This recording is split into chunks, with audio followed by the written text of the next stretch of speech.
आली आली दिवाळी आली, बक्षीस जिंकण्याची वेळ झाली, दमदार दिवाळी भन्नाट स्पर्धा। तर मित्रांनो, एकदा भगवान श्री आई वैकुंठामध्ये आराम करत होते आणि भगवान विष्णू त्या ठिकाणी लक्ष्मी मातेला म्हणाले, हे देवी लक्ष्मी, या पृथ्वी तलावरती लोक भक्तीच्या मार्गाला लागलेत, नारायण नारायण असा लोक जप करतायत आणि त्याच्यामुळे त्यांची संकट दूर होतात। देवी, माझ्या नावाचा जप ऐकून मला आनंद होत आहे आणि मी त्यांच्या जीवनातली संकट कमी करत आहे। देवी, तुझं मत काय आहे? भगवंतानं माता लक्ष्मीला हा प्रश्न विचारला। माता लक्ष्मीने ध्यान देऊन ऐकलं आणि भगवंताला उत्तर दिलं की प्रभू, या पृथ्वी तलावरती लोक नारायण नारायण म्हणतायत, परंतु ते तुमच्यासाठी नाहीत, तर नारायण नारायण म्हणतात ते माझ्यासाठी म्हणतात, की मी त्यांच्या घरामध्ये राहावं, माझा वास त्यांच्या घरामध्ये राहावं, म्हणून ती लोक नारायण म्हणतात। आता भगवंताला प्रश्न पडला की असं कसं, की या पृथ्वी तलावरती लोक तर नारायण नारायण म्हणतात आणि लक्ष्मी माता तर म्हणते की हे तुमच्यासाठी नाही माझ्यासाठी। मग भगवंतानं त्या ठिकाणी सांगितलं, देवी आपण परीक्षा घेऊया। ठीक आहे, लक्ष्मी माता म्हणजे ठीक, आपण परीक्षा घेऊ लोकांची। आणि प्रथम भगवान विष्णुदेव या पृथ्वी तलावरती वयस्कर अशा म्हाताऱ्या माणसाचं ब्राह्मण रूप घेतलं, हुशार पंडित, आणि देव एका गावामध्ये गेले आणि एका घराचा दरवाजा खटखट वाजवला आणि त्या घरातून बाहेर निघाला तो एक सेठ होता। आता सेठने विचारलं की ब्राह्मण देवता तुम्हाला काय पाहिजे?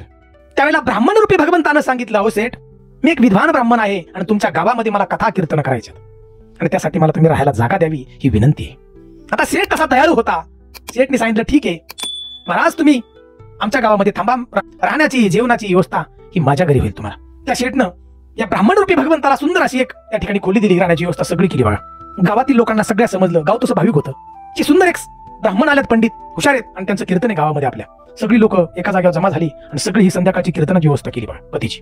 पहिल्या दिवशी लोक कमी आली, परंतु विचार करा, प्रत्यक्ष अखंड विश्वाचा मालक त्या ठिकाणी सुंदर अशी कथा सांगतायत आणि भगवंताचा तो मधुर आवाज ऐकून सगळीकडे गावामध्ये चर्चा होऊ लागली की जे साधू महाराज गावामध्ये आहेत की यांचा आवाज इतका मधुर आहे की जीवनातली दुःख कमी होतात सगळी, एवढा आवाज ऐकून।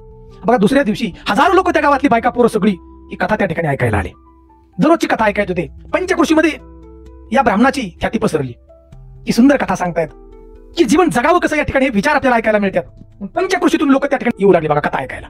2-3 दिवसानंतर ही गर्दी वाढत वाढत गेली। आता इकडे वैकुंठामध्ये लक्ष्मी मातेला प्रश्न पडला की भगवंत या पृथ्वी तलावरती खाली गेलेत, बघूया आपण जाऊन। मित्रांनो, दिवस होती दिवाळीची। माता लक्ष्मी या पृथ्वी तलावरती येताना वयस्कर अशा एक म्हाताऱ्या आजीचं रूप घेतलं, अतिशय वयस्कर। एका घरी माता त्या ठिकाणी आली आणि त्या ठिकाणची जी महिला होती ती महिला भगवंत रूपी त्या ब्राह्मणाच्या कथेला चालली होती। दिवसा सकाळी सुद्धा कथा होती, दाराला कुलूप लावलं आणि गडबडीत चालली होती। त्याच वेळी लक्ष्मी माता वयस्कर रूपामध्ये त्या ठिकाणी आली आणि त्या स्त्रीला म्हणाली, मुली, मला तहान लागली ग, मला थोडंसं पाणी दे। ती समोरची महिला म्हणली, आवाजी, मला तर कथा ऐकायला जायचे, वेळ झालाय, कथा चालू झाली असेल, मला जाऊ द्या। आणि त्यावेळी लक्ष्मी माता गयावया करू लागले त्या ठिकाणी, मुली, माझ्या कशाला कोरड पडली ग, मला थोडंसं तरी पाणी दे। त्या आजीचा विवळणारा तो आवाज ऐकून दया आली त्या महिलेला। दरवाजा आपला उघडला, परत तांब्या भरून पाण्याचा आणला, त्या वयस्कर अशा आजीला दिला। आजी ती पाणी पेली आणि पाणी पेल्यानंतर तो तांब्या परत त्या महिलेच्या हातात दिला। परंतु ज्या वेळेला तो महिलेच्या हातात तांब्या दिला त्याच वेळेला एक चमत्कार घडला की तो तांब्या सोन्याचा झाला, चकचक करू लागला। आता त्या महिलेनं पाहिलं आणि तिला आनंद झाला, आता सोन्याचा तांब्या म्हणजे आनंद होणारच हो, परंतु लालसा ही माणसाच्या मनामध्ये असते। त्या महिलेला वाटलं, आपण जर आता पाणी दिलं या आजीला आणि जर आपण जेवायला बोलवलं तर आपलं सगळं सोन्याचं ताटच होईल, वाटी सोन्याची होईल, फुलपात्र सोन्याचं होईल, भाजी दिली ते सगळं। कारण समोरची जी आजी दिसती ही दैवी ताकद असलेली आजी। आता हिने ओळखला या महिलेनं। ही महिला त्या ठिकाणी म्हणाली, अहो आजी, तुम्ही आता पाणी पिलाय पण जेवण केल्याशिवाय जाऊ नका। अहो, समोर लक्ष्मी माता आहे। मातेने ओळखलं की हिच्या मनामध्ये लालसा आहे। माता त्या ठिकाणी म्हणाली, अगं बाई, तुला कीर्तनाला जायचंय, कथेला जायचंय, तू जा ना, मी तुझ्या घरी नंतर। लक्ष्मी माता दुसऱ्या घरी गेली, गावात फिरायला लागली। परंतु या महिलेनं अख्ख्या गावात सांगायला चालू केलं की एक म्हातारी आजी आली आणि तिनं पाणी पिलं तर तांब्या सोन्याचा झाला। अख्ख्या गावामध्ये चर्चा फिरली आणि प्रत्येकाच्या मनामध्ये एक लोभाची भावना तयार झाली की म्हातारी आजी आमच्या घरी यायला पाहिजे, चहा प्यायला आली तर कप सोन्याचा होईल, जेवायला आली तर ताट सोन्याचं होईल, अशा लालसा झाली हो। आणि त्या दिवशी लोक महाराजांच्या कीर्तनाला गेलीच नाहीत बघा, म्हणजे ठराविक लोकच थोडीशी गेली आणि बाकी लोक गेलीच नाही। जो तो की म्हातारी आजी आपल्या घरी कशी येईल अशी वाट पाहू लागला। आता ज्या ठिकाणी लक्ष्मी माता जायचे त्या ठिकाणचा बघा भांड सोन्याचं व्हायचं, कुणी चहाचा कप दिला तर सोन्याचा व्हायचा, ताट दिलं जेवायचं ताट सोन्याचं व्हायचं। आता इकडं भगवंत रूपी जे पंडित होते, ब्राह्मण होते, त्यांच्या कीर्तनाला बघा लोक आले नाहीत, लोक इकडेच थांबले गावात लक्ष्मी मातेच्या पाठीमागे। भगवंताने त्या ठिकाणी प्रश्न विचारला ब्राह्मणाने या लोकांना की बाबा आज गर्दी का नाही? त्यावेळेला लोकांनी सांगितलं की म्हातारी आजी आली, ज्या घरी जाईल, ज्या ताटात जेवल ते ताट सोन्याचं होते। भगवंताने ओळखलं की ही लक्ष्मी माताच आहे। आणि तो सेठ जी होता, ज्या घरामध्ये सेठच्या राहत होते भगवंत, सेठनी ही बातमी ऐकली, सेठ पटकन हल्ला तिथून, का तो सुद्धा लालसी होता। तो गेला लक्ष्मी मातेला शोधत गावात की आपल्या घरी कधी येईल। लक्ष्मी माता त्याला घरात त्या ठिकाणी दिसली बघा, लगेच लक्ष्मी मातेला आडवा झाला आणि म्हणाला, अहो मी तर भगवंताची कथा करतोय, सांगण्याचा प्रयत्न जी लोकांना, महाराजांना मी आधार दिलाय, तुम्ही तर माझ्या घरी पहिले यायला पाहिजे। लक्ष्मी माता त्या ठिकाणी म्हणाली, अरे बाबा, तुझ्या घरात ज्या पंडिताला तू आणून ठेवलंय त्याला तू पहिलं बाहेर काढ, मग मी तुझ्या घरात येईल. अहो हे सेठ हे ऐकल्या बरोबर पळत गेलं ब्राह्मण रूपी भगवंताकडे. त्यांना बोलून आणलं आणि सांगितलं, अहो तुमची राहण्याची व्यवस्था दुसरीकडे करा. आता तुमची व्यवस्था मी धर्मशाळेत करतो, परंतु तुम्ही जागा खाली करा, दुसरी माझी पाहुणे यायच्यात. भगवंत रूपी ब्राह्मण त्या ठिकाणी विनवणी करून सांगतो, त्या 2 दिवस थांबा, अजून 2च दिवस माझं प्रवचन, नंतर आम्ही दुसऱ्या गावाला जाणार आहे. पण सेठच्या मनामध्ये एक लालसा तयार झाली की लक्ष्मी माता माझ्या घरात आली पाहिजे. का सगळी भांडी सोन्याची होत्या जेवलं तरी.